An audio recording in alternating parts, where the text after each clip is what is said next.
من دوست خاله مبینای بازی هستم. ماره مشت بزنیم تو دهن آمریکا. چی شد حاج آقا؟ مشت بزنیم تو دهن آمریکا.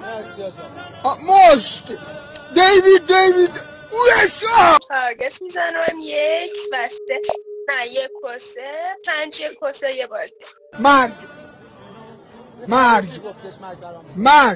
خب بازی بشم براتون حرف نزنم. عزیزم فرزاد جون چقدر خوشخنده شما. حاجی جون شما هم خیلی خوشخنده. حاجی سمبالا یاره؟ نه خیر.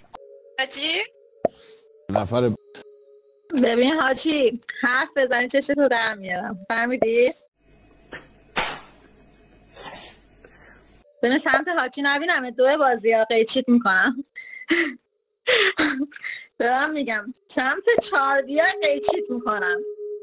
تو هیچ وقت باور نداشتی، از همون اولم میخواستی از شهر من خلاص شی. این باید گیره تو باد داره. باد دهنه تو داییدم باد. بچه ها من بچه پردیستم.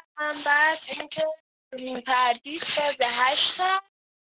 حالا اگه بود سمبالا بود که چه بهتر. 40 سال 35 سال اینا اوکی هم. اونایی که در خط امام نیستن خون شهدا را پایل میکنن کیرم تو کس خاره یکیشون کیرم تو کس خاره یکیشون خدا شد. و حاجی تو هم باید ترک نکنی حاجی با دل من این کار نکن. من قلبم با تویه حاجی.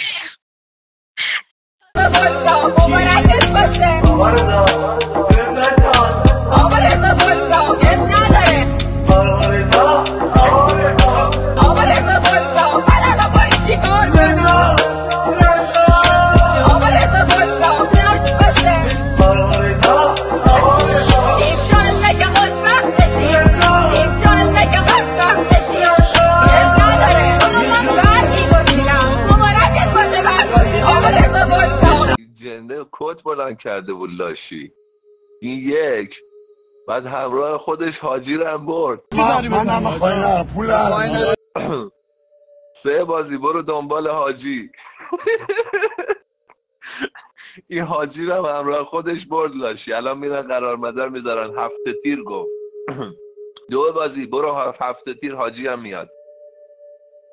عجب سیگاری یه ساعت دیواری هر کی منو میدی میگفت عجب مادر خوبی داری.